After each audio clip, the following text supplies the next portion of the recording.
사람이라면 진짜 영생을 가슴에 품고 있는 사람인데 대표적으로 요셉을 봤습니다. 이 요셉은요, 하나님 앞에 자기도 몰랐지만 꿈을 통해 구원의 사명, 구원의 소망을 갖고 출발한 사람. 그러니까 그 소망이 크니까 어때요? 하나님과 동행하면서 어렵고 힘든 일을 겪어요, 안 겪어요? 겪어요. 사명의 사람, 소망의 사람도 세상에서 어려운 일을 만난다니까요. 근데 그걸 이기는 이유는 뭐예요? 그 소망이 만나고 있는 고통보다 훨씬 크기 때문에, 요것만 참으면 내가 하나님이 주시는 소망이 있어, 이게 있기 때문에 요셉은 그 시간을 하나님과 동행하면서 결국 사명을 감당해서 이스라엘 백성, 이스라엘 가족들, 또 애국, 팔레스틴 여기를 가뭄에서 건져냈고, 마지막에 죽을 때는 어떻게 죽었어요? 자기 해골을 가나안 땅에 갖다가 묻어달라. 그 얘기는 뭐예요? 끝까지 하나님이 이루실 소망을 가슴에 품고 감사함으로 소망 가운데 죽는, 이런 모습이 진짜 소망의 사람이다. 여기 계신 분들 중에는 이제 언젠가는 하나님 나라에 갈 날이 가까이 오고 있는데, 여러분이 숨을 거두는 마지막 순간에 기쁨과 기대를 가지고 하나님 앞에 나아가기를 주의 이름으로 축원합니다. 그래서 이제 오늘은 명절이라 좀 재밌고 즐거운 그런 설교를 해야 되는데, 순서상 오늘은 한번 무슨 얘기를 해야 될 때냐면 소망을 잃은 사람에 대한 모습도 한번 봐야 될 것 같아요. 자, 제가 지금 소망을 잃은 사람이라고 했습니다. 소망이 없는 사람이랑 소망을 잃은 사람이랑 달라요. 소망이 없는, 지금 소망이라는 단어는 지금 포커스가 어디 있어요? 영생에 있단 말이에요. 그러면 소망이 없는 사람은 뭐예요? 영생을 아예 생각도 못한 사람, 예수를 믿어보지도 못하고 하나님의 약속을 들어보지도 못하고 믿을 생각, 가져볼 생각을 한 번도 안 해본 불신자들 얘기예요. 소망을 잃은 사람은 어떤 사람입니까? 소망이 있었던 거예요, 없었던 거예요? 있었던 거예요. 있었는데 어떻게 한 거예요? 잃어버린 거예요. 그럼 여러분도 잡은 고기, 낚시하시는 분들 잡았는데 줄 끊어져서 도망가면 아까워요, 안 아까워요? 차라리 안 잡은 것만도 못해요, 그거는. 그죠? 잡았는데 도망가면 신경이 난다고요. 근데 진짜 소망을 몰랐던 사람이야 모를까? 소망을 갖고 있는 사람인데 그걸 잃은 사람은 왜 그 소망을 잃어버렸을까? 그 소망을 잃어버린 결과는 어떻게 될까? 이걸 여러분이 한번 생각해 봐야 됩니다. 왜냐하면 여기 있는 사람들은 지금 다 뭘 갖고 있다? 소망을 갖고 있는 사람들이에요. 여러분 소망을 모르는 사람, 소망이 없는 사람이 아니에요. 소망을 갖고 있는 사람이에요. 그럼 그 소망을 잃어버려야 돼요? 잃어버리지 말아야 돼요? 잃어버리지 말아야 돼요. 왜 잃어버리는지, 잃어버리면 그 결과가 어떻게 되는지 오늘 여러분과 함께 나눠보려고 합니다. 오늘 본문에 등장하는 한 사람, 이스라엘의 대제사장이자 마지막 사사시대의 사사였던 엘리 제사장이 등장을 합니다. 그런데 이제 오늘 본문에 엘리의 가문이 몰락을 하죠. 이 가문이 몰락하는 아들 둘 죽지요. 그 엘리가 죽지요. 그 며느리도 죽지요. 이러는 그 가문이 몰락하는 걸 보고 기분이 어때요? 기분 좋아요, 안 좋아요? 왜 안 좋아요? 이 사람이 결국 이 가문이 소망을 잃고 멸망을 당하는 것이기 때문입니다. 자, 그래서 오늘은 여러분이 이 말씀을 읽어보면서 이렇게 하면 소망을 잃어버리는구나 깨닫고 언제든지 하나님의 말씀을 꼭 붙잡음으로 하나님이 주시는 그 소망을 충성으로 감당하고 직분을 감당해서 항상 그 소망이 넘치는 그 삶을 살아가기를 주님의 이름으로 축원합니다. 그래서 오늘 소망을 잃은 사람들 해서 3가지 정도 살펴볼 겁니다. 첫 번째, 소망을 어떻게 잃게 되느냐? 하나님이 주신 직분을 잃은 사람입니다. 다 같이 한번 따라합니다. 하나님이 주신 직분을 잃습니다. 자, 여러분 여기에서 이게 목사가 교회에서 일 열심히 하게 하려고 이 말씀을 전하는가, 아니면 하나님의 말씀이 그렇게 써 있는가, 여러분이 분별력을 갖고 들으셔야 됩니다. 목사는 여러분을 꼬시는 사람이 아니에요. 하나님의 말씀을 그대로 전하는 사람이에요. 자, 오늘 본문을 이제 여러분과 살펴볼 건데 12절 말씀 먼저 한번 읽어볼까요? 12절 시작.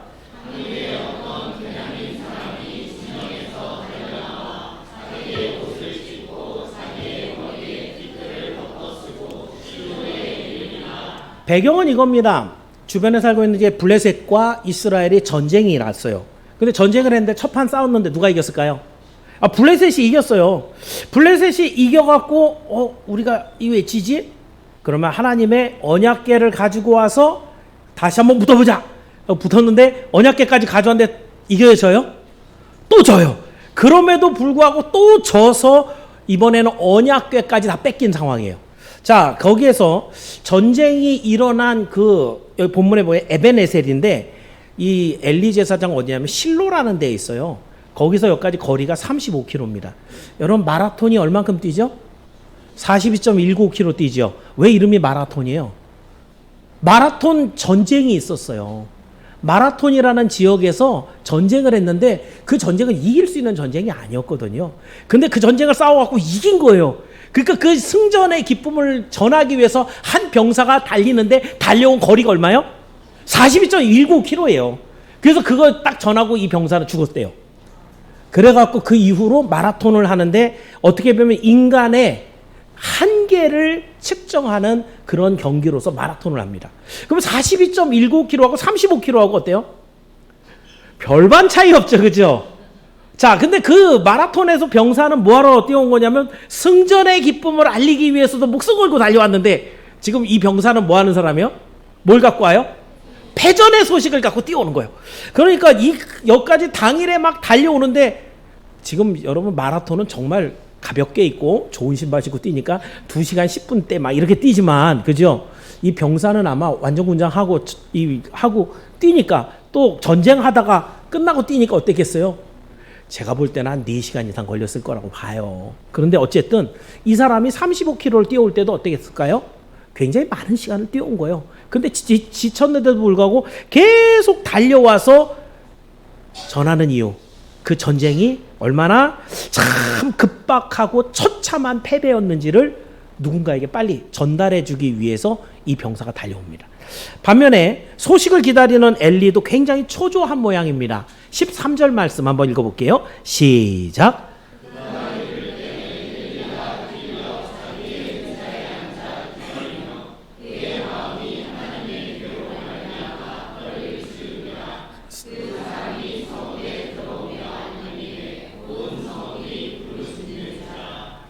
자, 여기에 보면 이제 엘리가 앞뒤로 보면은 98세라는 내용도 나오고요. 안에 들어가서 기다리지 않고 길 옆에 의자를 놓고 앉아 있어요. 왜냐하면 엘리가 점점 눈이 어두워지고 있었어요. 사무엘상 3장 2절에 보면은 여러분이 아마 기록 안 올라왔을 거지만 3장 2절에 보면 엘리가 눈이 점점 어두워지더라 그랬고요. 다음에 오늘 본문의 15절에 보면 이 어두워지던 눈이 어떻게 됐는가? 15절 한번 읽어볼게요. 15절 시작.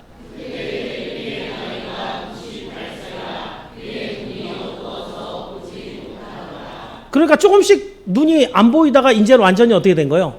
완전히 실명을 한 거예요. 그러니까 눈은 안 보이는데 그 소식은 궁금하고, 그러니까 귀는 들리니까 길가에라도 나와서 빨리 그 소식을 좀 듣고 싶어서 의자를 가지고 나와서 앉아 있는 모양입니다. 자, 그런데 엘리가 지금 어디에 있는가?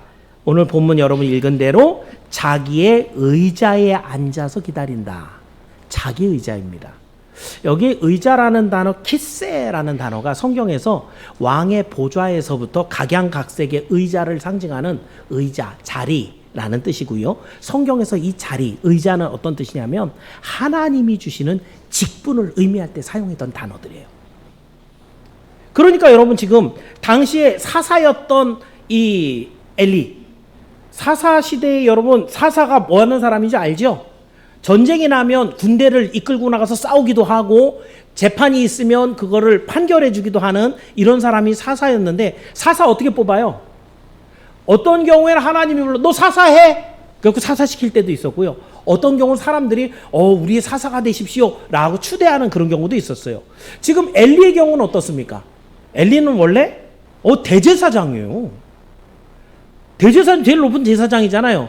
거기에다가 또 사사의 직분까지 맡아갖고, 물론 나이가 98세니까 전쟁터 나가겠어요? 못 나가겠어요? 그건 안 되겠죠, 그죠? 그렇지만 이 중요한 일이 있으면 결정해주고 재판해주고 이 이스라엘 백성들을 인도하는 이런 일들을 한 사람이 바로 엘리였습니다. 자, 그런데 지금 엘리가 앉아있는 이 의자, 자기 의자라 그랬거든요. 자기 직분이라는 거예요. 하나님이 앉혀주신 바로 그 자리, 하나님 주신 직분의 자리였다는 거예요. 그런데 문제는 전령이 패배를 보고할 때 18절에 이렇게 되죠. 자, 18절 말씀도 한번 읽어볼게요. 같이 읽습니다. 시작.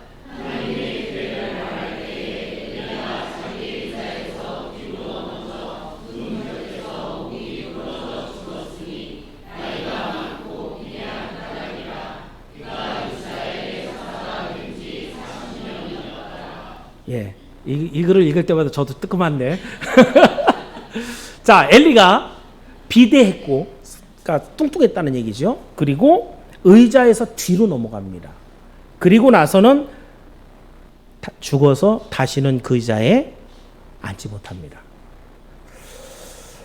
왜 엘리는 하나님이 주신 자기 의자에서 뒤로 넘어져서 죽어서 다시는 자기 자리에 앉을 수 없었을까? 여기에 본문이 한 가지 힌트를 주는 게 비대한 까닭이다라는 단어입니다.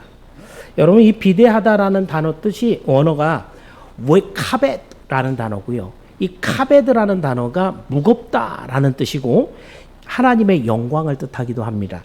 근데 여러분, 굳이 왜 뭐 엘리가 날씬했는지 뚱뚱했는지, 뭐 날씬한 사람도 뒤로 뒤집어지면은 머리가 깨져갖고 죽을 수 있잖아요, 그죠? 근데 왜 비대한 까닭에 뚱뚱하기 때문에 뒤로 넘어지면 죽어야 된다 라는 이야기를 써놨을까요? 여러분, 사무엘상 2장 20절에서 엘리는 이렇게 이야기를 듣습니다. 한번 2장 20절 올라와 있을 건데 한번 이 부분 읽어보세요. 하나님이 먼저 경고한 내용이에요. 같이 한번 읽어봅니다. 시작.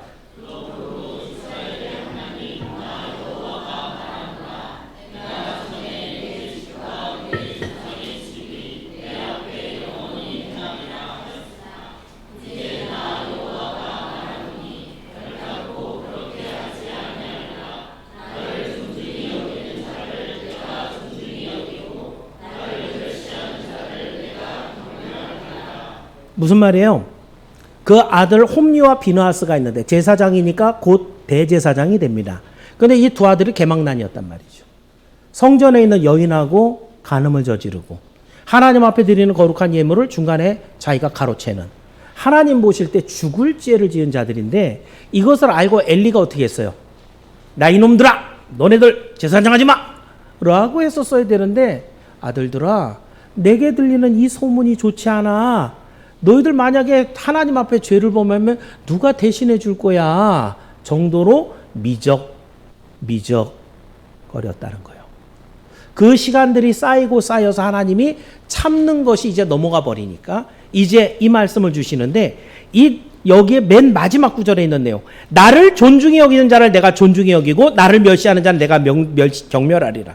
여기에 이 존중이라는 단어가 카베트입니다. 무겁다 라는 뜻이에요. 나를 무겁게 여기는 자를 내가 무겁게 여기고 나를 가볍게 경멸히 여기는 자를 내가 경멸히 하겠다.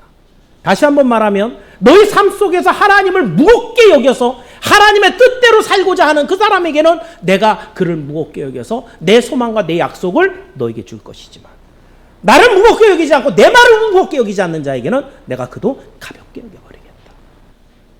이 무겁다라는 단어가 지금 마지막, 여러분 아까 본문으로 돌아와서 이 엘리가 무거운 까닭에 뒤로 넘어간 거예요. 그럼 엘리가 무겁다라는 얘기는 뭐예요? 엘리 몸무게가 많이 나간다는 얘기를 하는 게 아니에요. 엘리의 중심이 엘리 자신에게 있었다는 거예요. 자기 아들에게 있었다는 거예요. 하나님에게 있어야 했던 신앙의 초점이, 그 모든 가중 우선순위가 하나님께 있지 않고 자기에게 있고 자기 아들에게 있을 때 그 비대한 몸 때문에 하나님은 엘리가 뒤로 자빠지게 하고 그 직분을 잃어 죽여버렸다는 거죠. 그래서 여러분, 엘리는 하나님은 무겁게 여기지 않고 자기 아들과 자기는 무겁게 여겼음을 시사하면서 이렇게 직분을 잃고 직분과 함께 소망도 잃었다는 것을 말씀해 주고 있습니다. 여러분, 오늘날에 참 우리 성도들이 가볍게 여기고 있는 게 교회론이에요. 여러분 예수님 때문에 구원받았잖아요. 그죠? 구원받은 사람들은 뭐예요? 예수라고 하는 몸통에 붙어있는 지체들이 되었어요. 그 지체가 여러분 중에 이 사지 여러 가지 중에서 하나 떨어져 나가는 일이 쉽게 막 있었다가 없었다 그러나요? 이거 한번 살짝 찢어져 갖고 핏방울만 나도 아우 아파. 어저께 우리 아들이 뭐 하다가 여기 살짝 대갖고 여기 뒤었어. 이거 못 써. 대기만 해도 엄청 아프잖아요. 그죠? 근데 왜 오늘날의 성도들은 교회를 박차고 나가는 그런 일들에 아무런 생각이 없을까요? 그 몸된 예수님이 얼마나 관심을 갖고 있는 지체들인데 그것에 대해서는 아무런 생각 없이 내 마음대로 그게 뛰쳐나가는 일들이 있을까요? 여러분 기억하십시오. 직분은 하나님이 주신 것입니다. 그 직분을 감당하는 것은 하나님을 경외하는 믿음의 모습인 줄을 믿기를 축원합니다. 어느 교회나 마찬가지예요. 그래서 사실은 중직자들이 어디서 이렇게 지내다가 왔다 그러면 제가 어느 교회십니까? 물어보고 진짜 중직자라 그러면 그 교회에다가 물어봐요. 그 교회에서 정말 이렇게 온 게 맞습니까? 우리 교회에 있어도 됩니까? 이거 확인해 줘야 돼요. 장로가 왔는데, 권사가 왔는데, 안수집사가 왔는데 우리 일꾼이 들어왔네요. 이렇게 받는 것은 그 교회 자체가 문제가 있는 것이에요. 그래서 여러분 직분을 충성스럽게 감당한다는 것은 하나님을 무겁게 여긴다는 것이고 하나님을 무겁게 여기는 사람은 소망을 가진 사람이에요. 어떤 소망? 영생의 소망을 갖고 있는 거예요. 오늘도 하나님을 믿는 사람들이 갖고 있는 소망, 그 영생을 어떻게 표현해내는가? 바로 하나님 주신 직분에 충성을 다해서 감당하는 것을 다시 한번 기억하면서 여러분이 직분을 감당함으로 또한 하나님 앞에 여러분의 신앙과 소망을 표현하기를 주의 이름으로 축원합니다. 자, 두 번째는요. 하나님의 약속을 잃은 사람입니다. 다 같이 한번 따라합니다. 하나님의 약속을 잃은 사람입니다. 자, 분명히 본문에서는 하나님보다 자기의 아들을 중하게 여겼던 엘리라고 표현하고 있습니다. 분명합니다. 그럼에도 엘리는 언약궤, 하나님의 언약궤 때문에 마음이 좀 떨리고 있었어요. 그죠? 예, 그 구절이 13절인데요. 13절 한번 다시 한번 읽어볼게요. 13절 시작.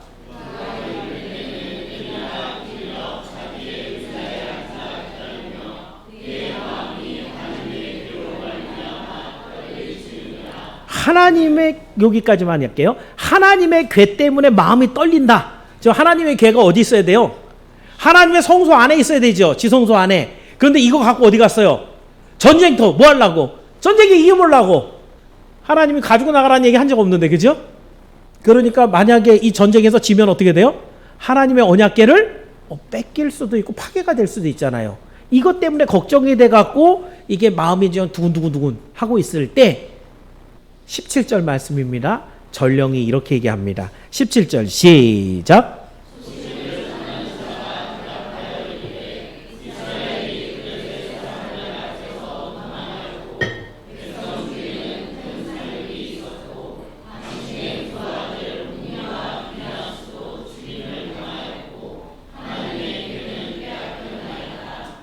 지금 전쟁의 결과들이 조금씩 몇 가지가 연결되어 있는데 연결되어 있는 방향이 점층적이에요. 점점 심각한 쪽으로 갑니다. 한번 따라가 보실래요? 이스라엘 블레셋 사람 앞에서 뭐 했다? 도망했다. 전쟁에서 어떻게 했다는 거예요? 졌다는 거예요. 그죠? 그냥 저 갖고 다 도망 나오면 되는데 그 다음 말씀이 뭐예요? 큰 살기. 쫓겨가면서 다 죽임당하는 거죠. 나간 사람들마다 죽임당하는 거죠. 자, 그것까지만 해도 우리 아들은 그래도 살았으면 하는 마음이 있는데 그 다음 내용 뭐예요?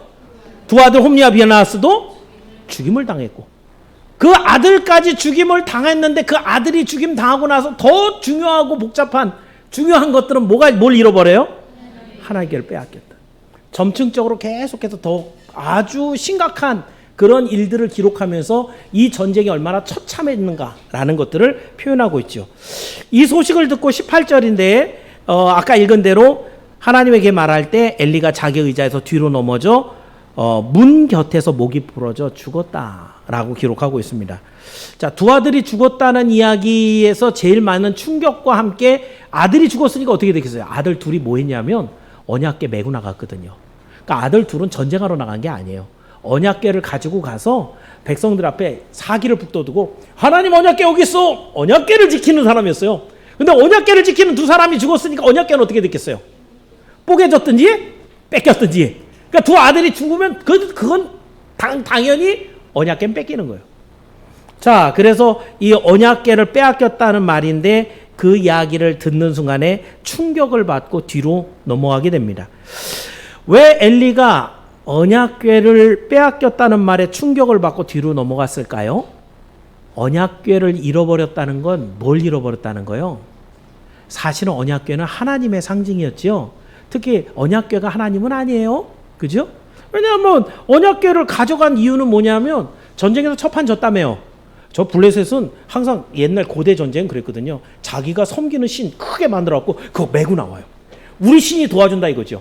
그러면 적군이 보고 와, 저 신이 우리보다 쌀 것 같아 라고 하면 겁부터 먹으면 전쟁은 끝난 거예요. 그죠? 그러니까 자기 신을 다 메고 나오는데 이스라엘은 신이 있어요 없어요? 있는데 신상이 없어요. 왜냐하면 10계명 1계명에 다른 신 섬기지 말라 그랬고 내 신상을 뭐 어떤 모양으로 만들지 말라는 게 2계명이고요. 그죠? 그 뭐가 없어요. 가지고 나갈 뭐 심볼이 없단 말이에요. 그러니까 첫판 지고 나서 이스라엘 백성들이 야, 블레셋은 신 가지고 나서 왔는데 우리는 그냥 맨몸으로 왔잖아. 우리 하나님이 있는데 데리고 나오자. 그리고 데리고 나온 게 뭐예요? 언약궤. 근데 이게 하나님을 데리고 나왔다고 생각했는데 언약궤는 뭐예요? 그 안에 뭐가 들었는데요? 예, 가장 중요한 건 하나님의 두 돌판이 들었어요. 여러분이 알고 있는 십계명이 그 안에 들었어요. 언약이 들어있는 박스, 그래갖고 언약궤거든요. 즉 그 궤 안에는 하나님의 언약이 들어있어요. 그 언약은 내가 네 하나님이고 너희는 내 백성이야. 내가 너희들 가는 데마다 복을 줄 거고 너희는 내 말을 잘 들어야 돼 라고 하는 그 언약이 기반이었어요. 그런데 언약궤를 뺏겼어요. 그럼 사실 하나님을 뺏겼다기보단 뭘 뺏긴 거예요? 하나님의 언약을 뺏긴 거예요. 더 이상 이스라엘 백성은 하나님의 백성이 아니고 하나님은 더 이상 이스라엘 하나님이 아닌 거예요. 사실은 언약궤를 뺏겼다고 해서 언약을 뺏기나요? 언약궤를 뺏길 수가 없는 거죠 원래는. 이스라엘이 하나님의 백성이면 언약궤를 뺏길 수가 없죠 원래는. 근데 왜 뺏긴 거예요? 하나님의 언약을 지키지 않았기 때문에. 언약을 줬는데 언약을 지키지도 않고 믿지도 않고 순종하지도 않는 이스라엘 백성에게서 야, 내 언약궤가 너희들한테 있는 게 이게 가당치도 않다. 하나님 일부러 하시는 거예요. 그 언약궤를 일부러 뺏기게 하는 거예요. 물론 블레셋에 있다가 나중에 베세메스로 혼자 그냥 가십니다. 그냥 그 두 암소의 수레에 매달려서 하나님의 언약궤는 다시 이 이스라엘 땅으로 들어오게 돼 있어요. 하나님이 원하시면 언제든지 하나님 다시 돌아오십니다. 문제는 너희들에게 그 언약을 갖고 있을 자격이 있느냐? 라는 걸 물어보시는 거예요. 이스라엘 백성들은 자기들이 하나님의 언약대로 살지도 않아 놓고선 언약궤만 가지고 나가면 이긴다. 하나님을 믿지도 않으면서 예배 나가기만 하면 하나님이 복을 주신다. 자기는 하나님의 말씀대로 살지도 않으면서 목사님 기도해 주시면 복 받습니다. 똑같은 얘기입니다. 언약궤 자체가 복을 주는 것이 아닙니다. 그래서 하나님은 이 언약궤를 뺏기게 하심으로 이스라엘이 하나님의 언약을 뺏겼음을 알게 하시는 거죠. 심지어 그 언약궤를 메고 있는 두 아들, 뭐라고 했던 아들이었냐면 사무엘상 2장 34절 한번 읽어볼까요? 이 사무엘상 2장 34절에 그 죽임을 당한 두 아들 이렇게 하려고 그랬거든요. 자, 한번 읽어볼게요. 시작.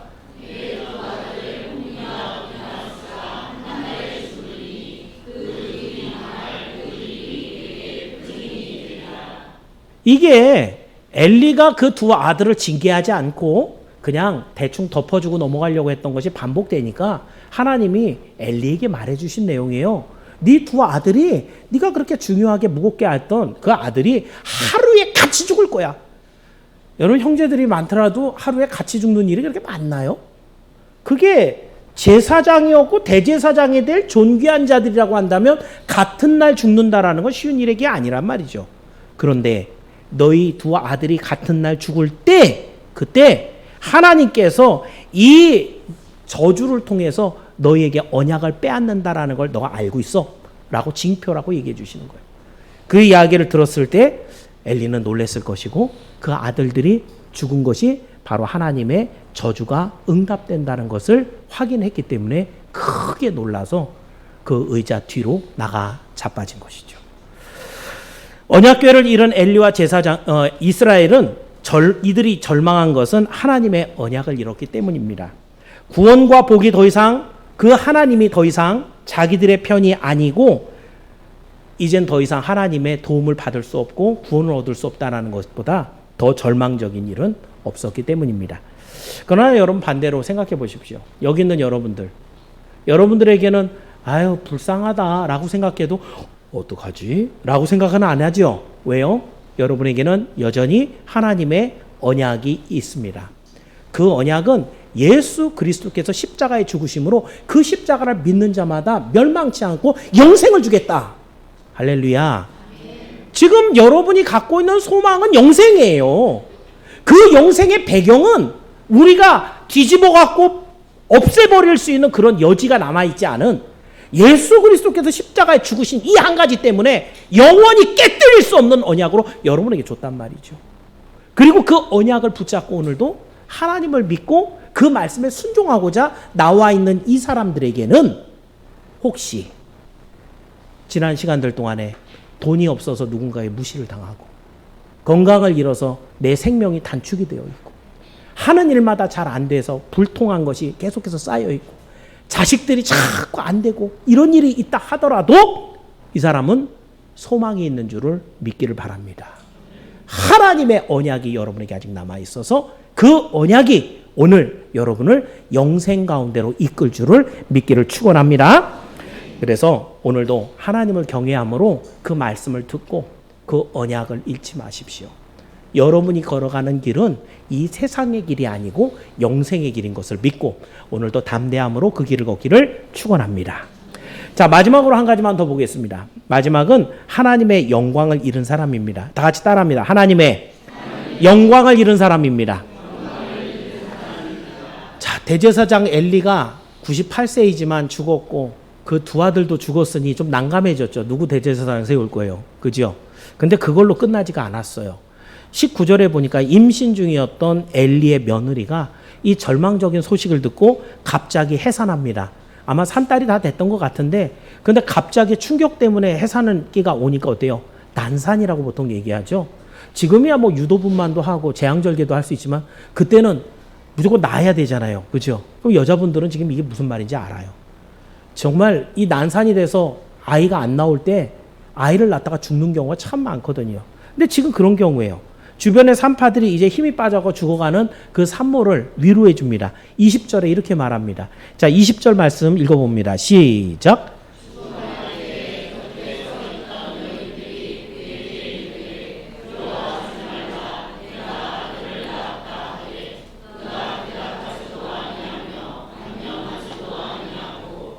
당시의 여인들에게 가장 큰 영광, 기쁨이라고 한다면 아들 낳는 겁니다.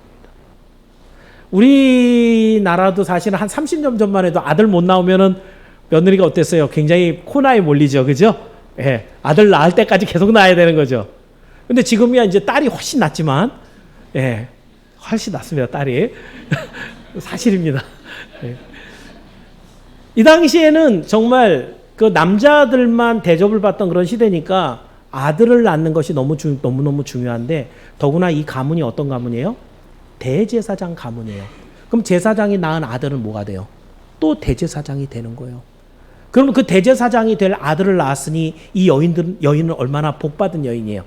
그래서 주변에 있는 산파가 얘기하는 야 걱정하지 마. 너 지금 눈 풀리지 말고 정신 놓지 말고 끝까지 잘 지켜. 머리 정신 다 잘 지키고 있어. 너 지금 아들 낳았어.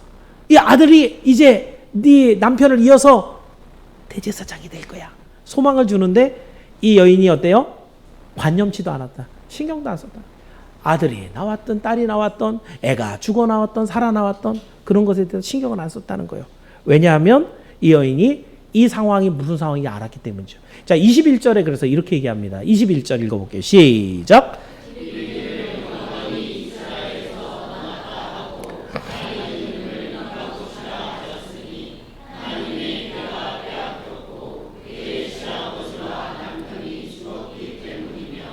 여러분 여기 보통 여인이 또는 남편이 아이의 이름을 짓거든요.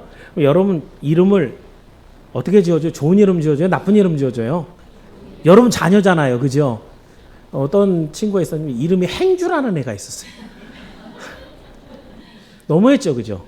우리나라도 그런 사람들은 그 자기가 나중에 이름 개명을 하면서 행주의 이응을 빼더라고요.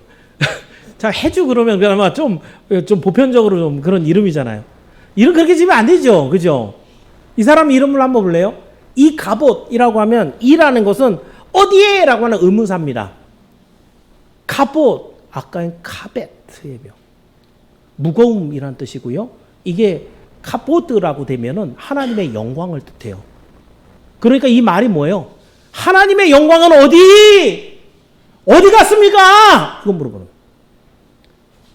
내가 아들을 낳아서 대제사장을 이을 아들을 낳았다 하더라도 이게 무슨 상관이 있습니까? 내가 이 땅에서 돈을 아무리 많아도 이게 무슨 상관이 있습니까? 내 아들이 서울대학교를 가고 아주 좋은 직장을 얻었다 하더라도 무슨 관계가 있습니까? 하나님의 영광이 떠나가 버렸는데. 여인은 굉장히 믿음이 있는 여인인 거예요. 지금 이스라엘의 지금 처참한 상황을 죽어가면서 절망 속에 죽어가면서 너무너무 슬퍼하고 있는 거예요. 자기 아들이 이가봇이 돼도 네가 이가봇이든 축복이 되든 무슨 상관이 있냐 그죠? 뭐가 없는데 하나님의 영광이 없는데 그 하나님의 함께 하심이 없는데 이스라엘 나라는 더 이상 아무런 의미가 없다는 거죠. 예수를 믿는 사람들은 적어도 이런 자존심이 좀 있어야 됩니다. 내 안에 하나님이 계시는데 그 어떤 어려움을 만나더라도 나는 하나님의 자녀야. 나는 언약의 백성이야. 나는 저 천국에 초대받은 하나님의 약속받은 사람이야. 이걸 갖고 있어야지 성도인데 얼마나 쉽게 그 언약을 세상에 값어치 없는 것과 바꿔치기 하는지. 세상에서 높은 자리 준다고 한다면 얼마든지 교회 안 다니고 때려치고 거기 가 있는지. 몇십억, 몇백억만 있으면 그걸 갖겠다고 자기 믿음을 헌시작처럼 내버리는지. 뭐가 무거운 건지 뭐가 중요한 건지 알지도 못하고 너무너무 쉽게 세상을 따라가고 있는 이 세대의 우리 모습이 이 며느리의 이 고백하고 비교해 보면 얼마나 차이가 많이 납니까? 이 여인은 자기 생명이 떠나갈 때도 하나님의 영광이 어디 있습니까? 그 마음속에 뭐가 있는 거예요? 주님 돌아와 주십시오. 이 마음이 있겠지요. 정말 그 처절한 절망 중에서 죽어가면서도 아들을 낳은 것 이 자체가 무슨 소용입니까? 하나님이 안 계신데 이것을 절규하면서 죽는 거예요. 그 하나님이 다시 돌아오시기를 바라면서. 참 믿음의 여인, 참 귀한 며느리였던 것 같습니다. 대제사장의 며느리였던 이 산모는 언약궤를 빼앗긴 이 사건의 의미를 바로 알았습니다. 이스라엘에게서 하나님이 떠난 것이죠. 그래서 더 이상 이스라엘은 하나님의 백성이 아니고 하나님으로부터 오는 온갖 좋은 것을 누리지 못하고 심지어 구원을 소망할 수도 없는 상태인 것을 여인은 알았던 거예요. 결론적으로 하나님의 떠나심, 하나님의 영광이 떠나심, 이것이 이 세상에 존재하는 가장 큰 절망입니다. 지옥이 어떤 곳이에요? 거기는 사망의 땅, 2차 두 번째 죽음이라 그러죠. 그죠? 우리는 둘째 죽음을 당하지 않습니다. 둘째 죽음, 그 사망으로 던져지는 지옥은 뭐 하는 곳이에요? 하나님과 완전히 헤어지는 곳이에요. 더 이상 그곳에는 하나님을 찾을 수도 없고 하나님을 만날 수도 없어요. 거기서는 여러분의 소망이 단 한 가지도 이루어지지 않아요. 왜요? 그곳이 사망이기 때문입니다. 여러분이 가는 곳이 지옥이 아니라 천국인 이유는 뭐예요? 왜 천국이 천국이에요? 그곳에 하나님이 계시기 때문이에요. 우리의 모든 삶이 영생이 되는 이유는 그 영생의 주인이 되신 하나님이 거기 계시기 때문이에요.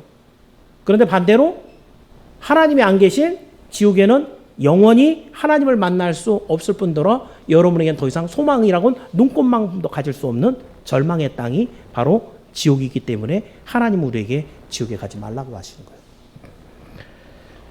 그렇다고 한다면 여러분, 오늘 하나님이 여러분을 찾아오셔서 여러분에게 하나님을 가르쳐 주시고 그 하나님을 말씀을 알게 하시고 천국의 약속을 주셨다라는 것.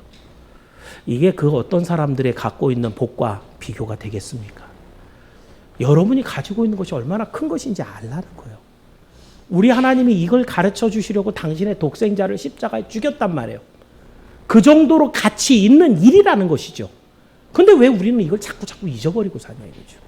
오늘도 하나님께서 주신 이 약속이 있어서 우리는 하나님의 영광이 함께 있는 사람들, 하나님의 영원한 나라에서 그 영광을 누릴 사람들이라는 것을 기억하면서 오늘도 그 약속 가운데, 그 영광 가운데 거하는 여러분이 모두 되기를 주의 이름으로 축원합니다. 말씀을 정리합니다. 오늘은 소망을 잃어버린 엘리 가문의 사람들을 살펴봤습니다. 전쟁터에서 목숨을 잃은 두 아들뿐만 아니라 대제사장 엘리가 죽고 며느리도 이렇게 난산으로 죽는 참으로 소망을 잃어버리고 절망하는 가문의 이야기입니다. 순서대로 다시 배열해서 말씀드린다면 사실은 이제 직분을 잃어버린, 그 다음에 언약을 잃어버린, 영광을 잃어버린, 이렇게 말씀을 진행했지만 순서대로 말한다면 하나님께서 주신 언약을 잃어버림으로, 언약을 잃어버리니까 모두 잃어버려요. 하나님의 주신 직분도 잃어버려요. 직분을 잃어버리니까 모두 잃어버려요. 하나님이 주신 약속, 그 영광도 잃어버리는 거예요. 그러니까 이것이 철저한 절망으로 떨어져 버린 겁니다. 자, 그렇다고 한다면 오늘 다시 한번 여러분이 생각해야 되는 것. 우리는 얼마나 큰 소망의 사람들인가. 여러분에게 절망을 자꾸 얘기하기 위해서 얘기하는 게 아닙니다. 여러분이 소망의 사람인 것을 다시 한번 이야기하기 위해서입니다. 자, 첫 번째 여러분에게는 어떤 것이 있느냐? 언약이 있습니다. 예수 그리스도께서 보혈을 흘려 세우신 다시는 누구도 흔들 수 없는 언약을 갖고 있는 언약의 사람들. 그 언약이 이제 여러분에게 임하여서 주의 몸된 교회에 나와서 거기에 붙어진 지체가 되어서 하나님의 일을 감당하는 직분을 감당할 때 이것은 소망의 사람이라는 것이에요. 그 직분을 감당해서 수고했다. 착하고 충성된 종아. 내가 너에게 하늘에서 좋은 것으로 주겠다. 약속하신 그 하나님과 함께 천국에서 영광을 누릴 그 사람들이기 때문에 우리는 소망의 사람들이라는 것이에요. 그러므로 여러분, 소망의 사람은 언약을 갖고 있는 믿음의 사람들, 소망의 사람은 직분을 감당하는 사명의 사람들, 소망의 사람은 하나님의 영광을 바라는 성령의 사람들인 것이에요. 이것을 여러분 기억하면서 선양교회가 다른 교회하고 좀 다른 것들이 몇 가지 있어요. 말로 하나하나 다 표현할 수 없지만 여러분이 이 안에 들어와서 신앙생활을 하다 보면 똑같은 얘기 맨날 하고요. 하나님의 언약을 얘기하고 하나님의 주신 소망을 얘기하고 주의 말씀하신 천국을 얘기합니다. 똑같은 이야기를 들으면서 이 땅에서 넘어지지 않고 끝까지 천국길을 걸어가게 하는 이 길에 하나님이 자꾸 여러분을 불러들이는 거예요. 그래서 이 선양교회는 주님 부르시는 날까지 그 언약이 가득하고 그 직분의 사명이 가득하고 그리고 우리 하나님의 영광이 가득한 그런 선양교회가 될 때 여기에 속해 함께 수고하고 믿었던 여러분들에게도 동일한 하나님의 복이 넉넉하게 임하기를 주의 이름으로 축원합니다. 기도하겠습니다. 은혜와 사랑이 충만하신 아버지 하나님 감사합니다.